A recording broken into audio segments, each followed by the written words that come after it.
Hello, my dear student. Hope all of you are keeping well. My name is Umar Kazi, Senior English Teacher of Shoishwari Art and Model Pilot High School. Today, I would like to teach you English second paper, transformation from assertive to interrogative.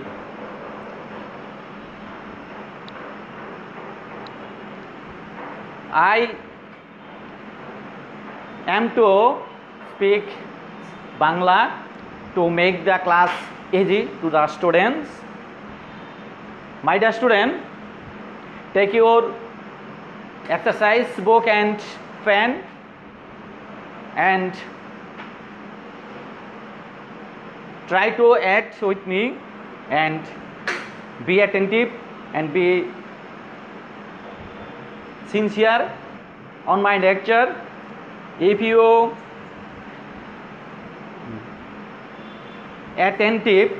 are attentive to my class and to my lecture, I hope it will be very useful for you.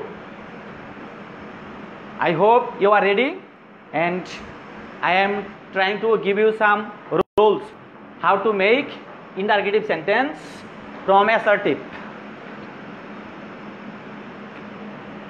At first, we should know that when we go to make an interrogative sentence, we should take the auxiliary verb at the beginning of the sentences.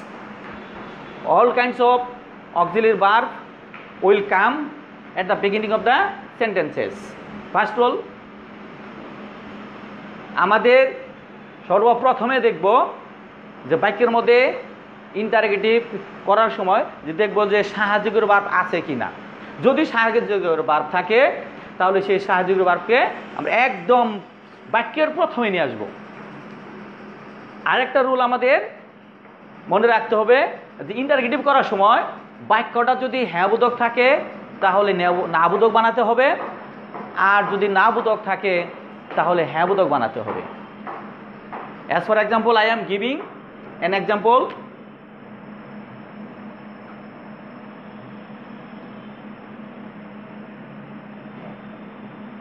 He was making a garden. He was making a garden. এই সেন্টেন্সটা আমাদের interrogative করতে হবে। এখানে আমাকে দেখতে হবে সাহায্য করবার আছে কিনা। অবশ্যই সাহায্য করবার আছে, তোমরা লক্ষ্য করতে পারছো যে ওয়াজ সাহায্য করবার ওর হেল্পিং ভার্ব ওর অক্সিলারি ভার্ব। এই অক্সিলারি ভার্বটা আমাদের একদম প্রথমে আনতে হবে। তাহলে ওয়াজ সামনে নিয়ে আসলাম,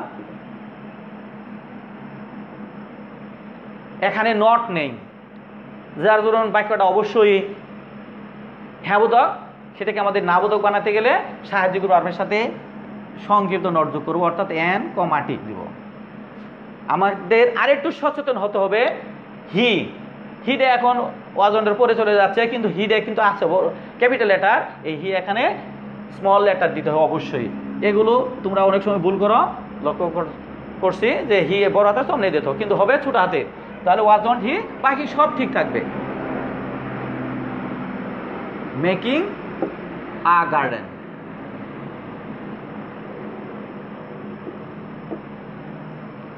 You will have to use interrogation mark at the end of the interrogative sentence. তোমাকে অবশ্যই শেষে ইন্টারোগেটিভ বাক্যের শেষে এটা ইন্টারোগেশন মার্ক ইউজ করতে হবে, নইলে ওইটার জন্য তোমার নাম্বার কাটা যেতে পারে। আশা করি নিয়মটা তোমাদের ক্লিয়ার হয়েছে। আর যদি নট থাকে তাহলে আমরা নটটা তুলে দিব, সাহায্য করব সামনে নিব। যেমন যদি এরকম থাকে, উই আর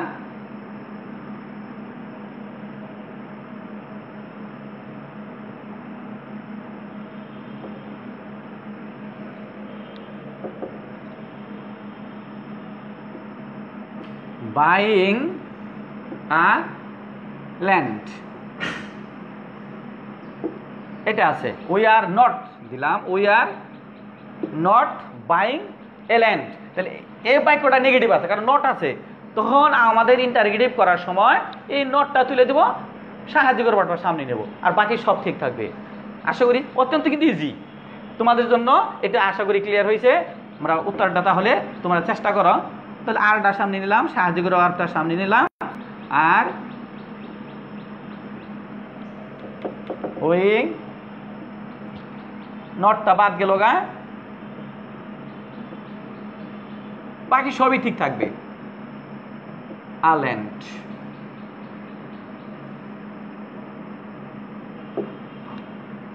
প্রশ্নবোধক চিহ্ন ইন্টারগেশন মার্ক ইউজ করতে হবে। তাহলে নট আছে, কি করলাম, নটটা তুলে দিলাম, আর সাহায্য করলাম, আর আরটা সামনে নিলাম, আর বাকি সবই ঠিক থাকলো। আশা করি তোমাদের হয়েছে। এটা নেক্সট নিয়ম,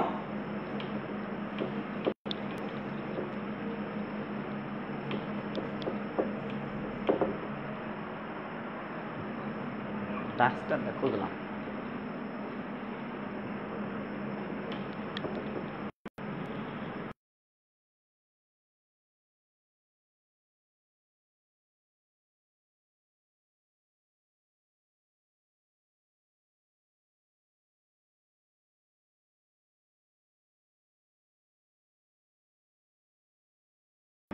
থাকলে যদি আর তাহলে সামনে আমরা ডো নিব। আর যদি ভার্ব পাস্ট ফর্ম থাকে অর্থাৎ ভার্ব টু থাকে তাহলে সামনে আমরা ডিড নিব। আর যদি ভার্বের সাথে এস বা ইএস বা আইইএস থাকে তাহলে এস ইএস আইইএস তুলে আমরা সামনে ডাজ ব্যবহার করব। যদি নোট না থাকে ডাজের সাথে অ্যানকোমাটি, যদি নোট না থাকে ডোর সাথে অ্যানকোমাটি, যদি নোট না থাকে ডিডের সাথে অ্যানকোমাটি। আমরা পর্যায়ক্রমে তিনটে এখানে নিয়ম, তিনটে নিয়মের একটা করে উদাহরণ দিচ্ছি, তোমরা চেষ্টা করো বোঝার জন্য। যদি মনোযোগী হও অবশ্যই তোমাদের কাছে নিয়মগুলো ক্লিয়ার হবে। যেমন আই সিং এ সং, এটাকে আমাদের ইন্টারগেটিভ করতে হবে। এখানে লক্ষ্য করে দেখো সাহায্যকর আর কিন্তু নাই, তাহলে আমরা যখনই দেখবো সাহায্যকর নাই তখন আমরা ভার্ব খুঁজবো। মেইন ভার্বটা হলো সিং, এবং এটা অবশ্যই তোমরা জানো যে সিং ভার্ব ওয়ান, এটা অর্থাৎ প্রেজেন্ট ফর্মে আছে। সুতরাং সামনে ডো ব্যবহার করলাম, আমরা একটু খুঁজবো নট আছে কিনা, নট নাই, সুতরাং ডোর সাথে অ্যানকোমাটি, এটা সব নিয়মের ক্ষেত্রে আমাদের ই হবে, হ্যাঁ বোধক তাহলে না বোধক বানাইতে হবে, আর যা আছে সব ঠিক থাকবে। Don't I sing a song, শেষে ইন্টারগেশন মার্ক ইউজ করতে হবে। আশা করি ক্লিয়ার হয়েছে। I sing a song, Singh আবার বলতেছি, সিংটা হলো ভার্ব ওয়ান অর্থাৎ প্রেজেন্ট ফর্মে আছে। ভার্ব ওয়ান বা প্রেজেন্ট ফর্মে থাকলে তাহলে সামনে ডো নিতে হবে, নট নাই অ্যানকোমাটি দিতে হবে, আর বাকি সব ঠিক থাকবে। কিন্তু যদি ভার্বের সাথে এস বা ইএস থাকে বা আইএস থাকে সেগুলো তুলে দিয়ে সামনে ডাজ ব্যবহার করতে হবে। যেমন হি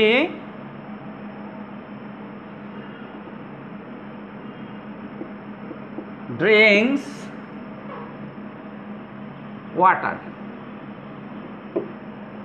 এখানে আমাদের দেখো সাহায্যকর ভার্ব নেই, কিন্তু ভার্বের সাথে এস আছে। ভার্বের সাথে যদি এস বা ইএস বা আইইএস থাকে এগুলো তুলে দিয়ে সামনে আমরা ডাজ নেব। তাহলে যেহেতু এস আছে আমরা ডাজ নিলাম, এখানে নট নেই তাহলে অ্যানকোমাটি, ডাজের সাথে অ্যানকোমাটি দিলাম, তারপরে যা আছে তাই হি ড্রিঙ্ক। যেহেতু আমরা সামনে ডাজ নিয়েছি এস আমাদের অবশ্যই তুলে দিতে হবে, এস রাখিয়ে দিলে কিন্তু কাটা দিব, এটা মনে রাখিয়ে দিতে হবে। Drink, doesn't he drink water, শেষে ইন্টারগেশন মার্ক ইউজ করলাম। আশা করি তোমাদের ক্লিয়ার হয়েছে। নেক্সট আরেকটা উদাহরণ হচ্ছে যে ভার্ব যদি টু থাকে ভার্ব টু থাকলে অর্থাৎ পাস্ট ফর্ম যদি হয়, ভার্বটা যদি পাস্ট ফর্ম হয় তাহলে সামনে ডিড দিতে হবে। আরেকটা কথা মনে রাখবা তোমরা, যদি ডিড ব্যবহার করো তাহলে কিন্তু ভার্বটা আবার ওয়ান বানাই ফেলতে হবে। ভার্ব আছে, ভার্ব টু অর্থাৎ পাস্ট ফর্মে আছে, ডিড ব্যবহার করলে ভার্বটা প্রেজেন্ট ফর্ম বানাইতে হবে। আশা করি তোমাদের ক্লিয়ার। উদাহরণটা দেখলে আরেকটু ক্লিয়ার হবে। দেখো, হি স a tiger, he saw a tiger. তাহলে এখানে কোনো সাহায্যকারী ভার্ব নাই। তখন আমরা কি করব, ভার্বটা দেখব কি পর্যায়ে আছে, স, সি, স, সিন। তাহলে ভার্বটা টু পর্যায়ে আছে, ভার্ব টু অর্থাৎ পাস্ট ফর্মে আছে। যেহেতু পাস্ট ফর্ম আছে তাহলে সামনে আমরা ডিড ব্যবহার করব, ডিড। এখানে বাক্যের মধ্যে নট নাই অর্থাৎ হ্যাঁ বোধক আছে, তাহলে না বোধক বানাইতে হবে। ডিড এর সাথে অ্যান কমাটি দিলাম, ডিডন্ট, হি। যেহেতু ডিড ব্যবহার করলাম তাহলে ভার্ব টু আছে, সেটার ভার্ব ওয়ান বানাই ফেলতে হবে। তাহলে ভার্ব ওয়ান হলো ছয়ের ভার্ব ওয়ান সি, এটা তো তোমরা সবাই জানো আশা করি। ভার্ব ওয়ান সি, তারপরে যে টাইগার দিলাম, শেষে প্রশ্নবোধক চিহ্ন। আশা করি তিনটে নিয়মই ক্লিয়ার হয়েছে। আমি আবার বলতেছি, যদি সাহায্যকারী ভার্ব থাকে সাহায্যকারী ভার্বটা সামনে নিতে হবে, নট নাই অ্যান কমাটি দিতে হবে। যদি সাহায্যকারী ভার্ব না থাকে তাহলে আমরা খুঁজে বের করব ভার্বটা কি অবস্থায় আছে। ভার্ব ওয়ান যদি থাকে তাহলে সামনে ডো ব্যবহার করব। ভার্বের সাথে এস বা ইএস বা আইইএস যদি থাকে তাহলে সামনে ডাজ ব্যবহার করব। আর ভার্ব টু যদি থাকে অর্থাৎ পাস্ট ফর্ম যদি থাকে তাহলে সামনে ডিড ব্যবহার করব। আর ডিড ব্যবহার করলে টুটারে ভার্ব ওয়ান অবশ্যই বানাই ফেলতে হবে, নইলে কিন্তু কাটা যাবে। আশা করি তোমরা এটা বুঝতে পেরেছো এবং তোমাদের কাছে ক্লিয়ার হয়েছে। নেক্সট নিয়ম দিচ্ছি।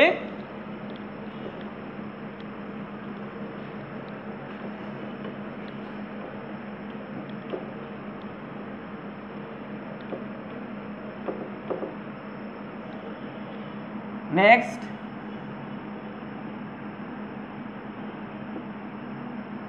বাক্যের মধ্যে যদি নাথিং থাকে, নাথিং থাকলে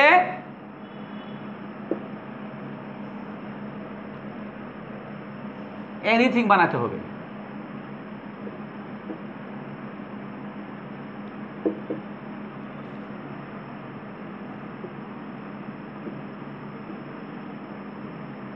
নাথিং থাকলে এনিথিং, নেভার থাকলে ইভার বানাতে হবে, নেভারের স্থানে ইভার। এখানে আমরা একটু ফলো করব, নাথিংটাও নাবোধক বাক্য, নেভারটাও নাবোধক বাক্য। সুতরাং এখানে সামনে যেই সাহায্যকারী ভার্ব নিব ওর সাথে অ্যান কমাটি দিব না, কারণ এখানে নাবোধক আছে, হ্যাঁ বোধক বানাতে হবে। আমরা উদাহরণে যাই, তাহলে আরেকটু তোমাদের জন্য ক্লিয়ার হবে। যেমন, I have nothing to say here. I have nothing to say here. এখানে আমরা ইন্টারগেটিভ বানাবো। তাহলে আমরা বাক্যের মধ্যে সাহায্য করার খুঁজবো আছে কিনা। অবশ্যই সাহায্য করার হ্যাভ, এই হ্যাভটাকে আমাদের পূর্বের নিয়ম অনুসারে সামনে আনতে হবে। আনলাম সামনে হ্যাভ, নাথিং মধ্যে নট আছে এই জন্যে অ্যান কমাটে দিলাম না। তাহলে হ্যাভ আই নাথিং দ্বারা কি বানাইতে হবে, এনিথিং। তারপর যা আছে সব লিখবো, দেখে দেখিলেও সমস্যা নাই, আর কোনো চেঞ্জ হবে না আর কি।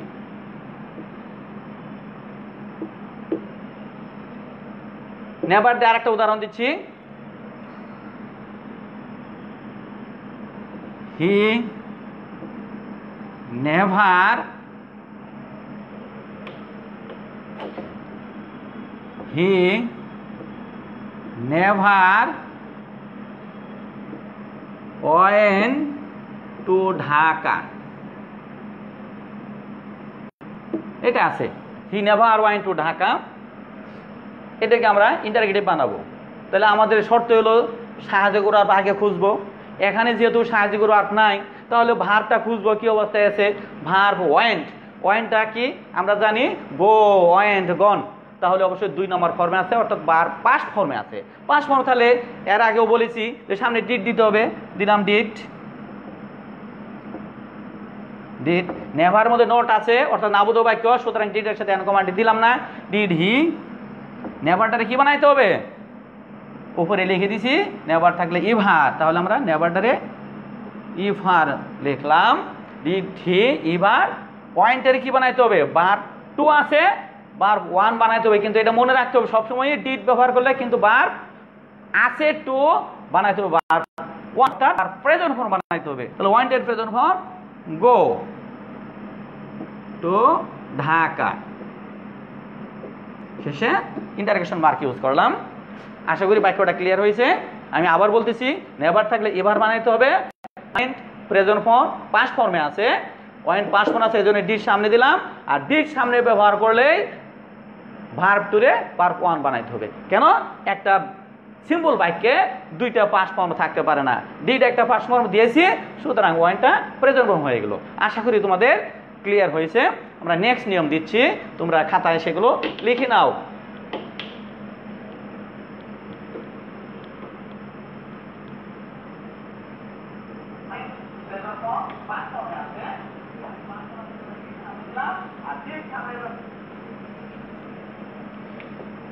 নেক্সট নিয়ম, বাক্যের মধ্যে যদি everybody,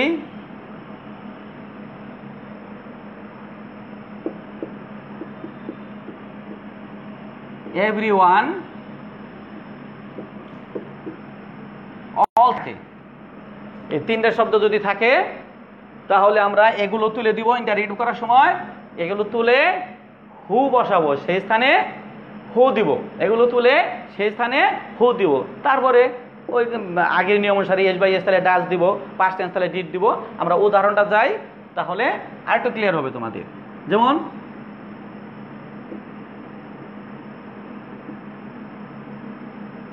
everybody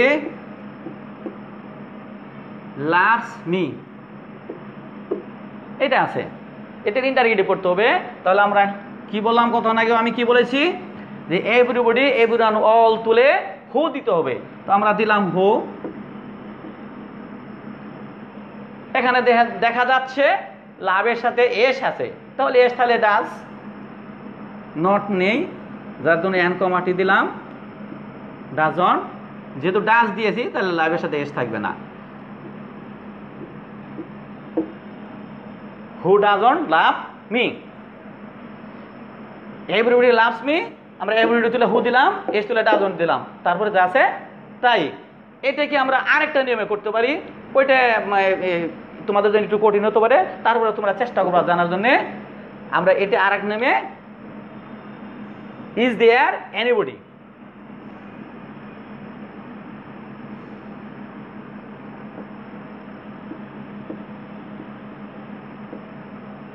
is there anybody, তারপরে ওই যে ওইটুকু who loves, who doesn't love me.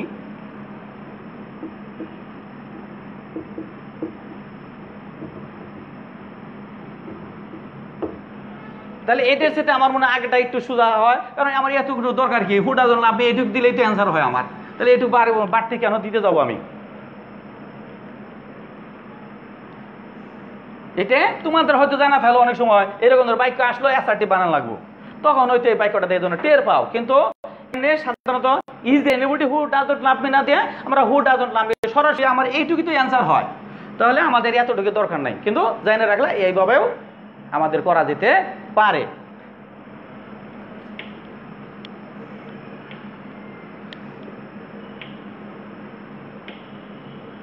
Next নিয়ম দিচ্ছি, বাক্যের মধ্যে যদি নোবডি, নো ওয়ান, নান, এই তিনটা থাকে, নোবডি, নো ওয়ান, নান, এই তিনটা যদি থাকে তাহলে এই তিনটার স্থলে, অর্থাৎ এই তিনটা বাক্য শব্দ তুলে দিয়ে, এই তিনটা বাক্য কি বলে, তিনটা ওয়ার্ড তুলে দিয়ে আমরা সেই স্থানে হু দিব, তারপরে মনে যা আছে সবই লিখবো। আমরা এগুলো তুলে দিব, তুলে দিয়ে হু বসাবো, তারপর যা আছে তাই। যেমন উদাহরণ আসো,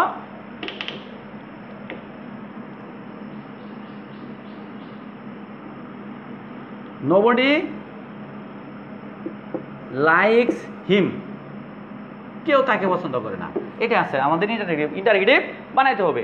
তাহলে নোবডি তুলে আমরা হু দিলাম, তারপর যা আছে তাই। এখানে একটু খেয়াল করবা যে ইতিপূর্বে কিন্তু আমি বলেছিলাম যে এস বাই এস তাহলে ডাজ হয়, যে এখানে কিন্তু এস বাই এস তুলে ডাজ দেওয়া যাবে না। কেন? নোবডির মধ্যে নো আছে, না বোধ বাক্য আছে, যাতে আমরা এস বাই এস তুলবো না, ডাজ নটও দিব না, শুধু হু দিব, তারপরে যা আছে তাই, অন্য কোনো চেঞ্জ নাই। তাহলে হু লাইকস হিম। সহজ না মাই ডিয়ার স্টুডেন্ট? অত্যন্ত সহজ, অন্য কোনো চিন্তার দরকার নেই। নোবডি নো আর নান থাকলেই তুলে দেওয়া, হু দিবা, তারপরে যা আছে তাই, আর কোনো চেঞ্জ নেই।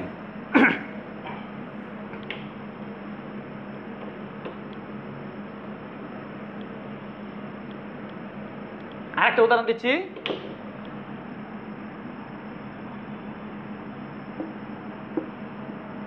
None can count my love. None can count my love for you. এটা আছে বাক্যটা, none can count my love for you. এখানে আমার ইন্টারগেটিভ বানাইতো, তাহলে এই যে নান আছে, তাহলে নোবডি নো ওয়ান থাকলে এগুলো দে শুধু হু দিব। তাহলে এই জায়গায় আমরা তুলে নান তুলে হু দিলাম, তারপর যা আছে তাই, কোনো চান্স নাই। Who can count my love for you. শেষে প্রশ্ন চিহ্ন। আশা করি ক্লিয়ার হয়েছে তোমাদের। আমি আবার বলছি, একটু মনোযোগ করে শোনো, যারা মনোযোগ করে শোনা নাই তারা আবার শুনে নাও। নোবডি, নো ওয়ান, নান যদি থাকে তাহলে ইন্টারগেটিভ করার সময় এগুলো তুলে দিয়ে হু দিতে হবে, তারপরে যা আছে সব ঠিক হবে, কোনো প্রকার চেঞ্জ হবে না। আশা করি ক্লিয়ার তোমাদের বাক্যটা বা নিয়মটা ক্লিয়ার হয়েছে।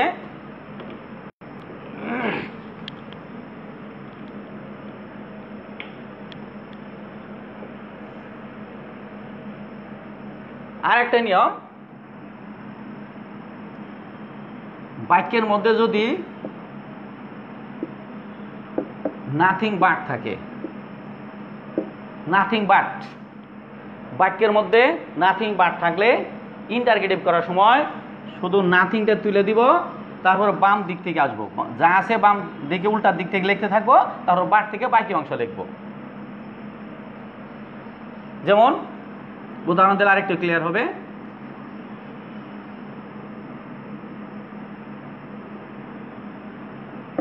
Health is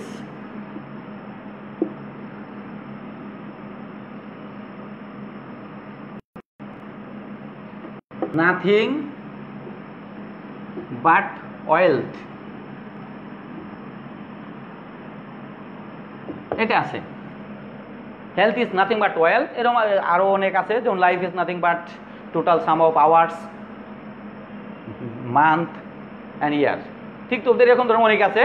knowledge is nothing but power, এরকম ধরনের অনেক বাক্য পাবা। তো অর্থাৎ আমাদের এখানে নাথিং বাট আছে, তাহলে নাথিং বাটটা তুলে দিয়ে আমরা হোয়াট দিব, নাথিং বাট তুলে হোয়াট, তারপরে বাম দিকে আমরা আসবো, বাম দিকে কি আছে, ইজ আছে, ইজ দিলাম, তারপর হেলথ দিলাম,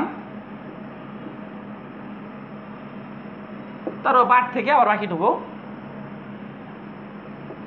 বাট ওয়েলথ। প্রশ্ন তো চিহ্ন। আমি আবার বলছি, বাক্যের মধ্যে যদি নাথিং বাট থাকে তাহলে নাথিং তুলে হোয়াট দিব, তারপরে বাম দিক থেকে লেখা শুরু করব। নাথিং এর পরে আছে ইজ, ইজ দিলাম, তারপর হেলথ, তারপর বাট থেকে বাকিটুকু। আশা করি তোমাদের এই নিয়মটা ক্লিয়ার হয়েছে। আমি যে ইন্টারগেটিভ এর নিয়মগুলো দিলাম, তোমরা যদি এগুলো নোট করে রাখো এবং এক্সারসাইজ করো, তাহলে আশা করি তোমরা পারবে। আমি কিছু বাড়ির কাজ দিচ্ছি তোমাদের, তোমরা বাড়িগুলো করবে, সেগুলো তোমাদের স্যারকে হয়তো স্কুলে দেখাবে। বাড়ির কাজগুলো লিখে নাও।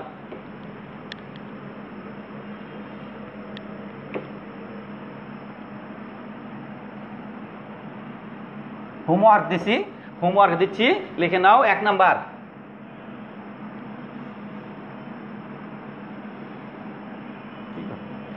বলা মান নাই,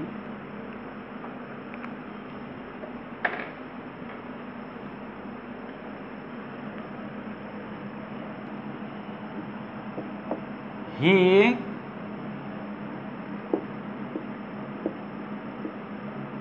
caught a fish.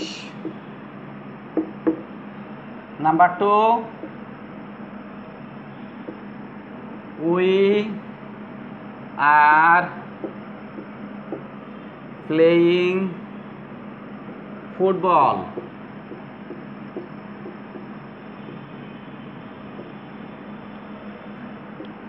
তিন number,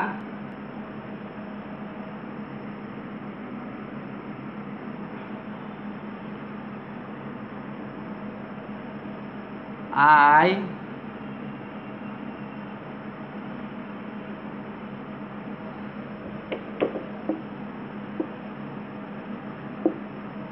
must go there. 4 number,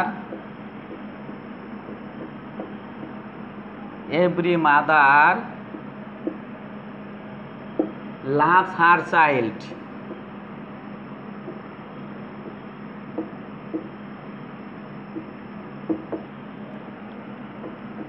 5 number,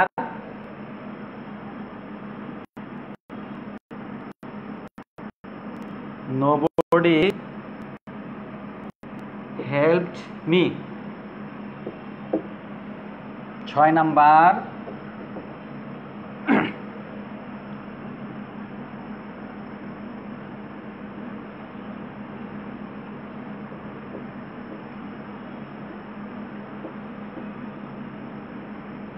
knowledge is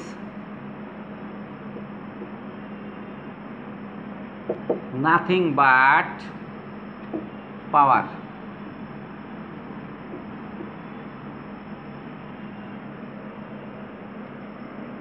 এই 6টা দিলাম বাড়ির কাজ, তোমাদের হোমওয়ার্ক দেওয়া থাকলো, তোমরা করে রাখবা, স্কুল খুললে তোমাদের স্যারকে দেখাবা।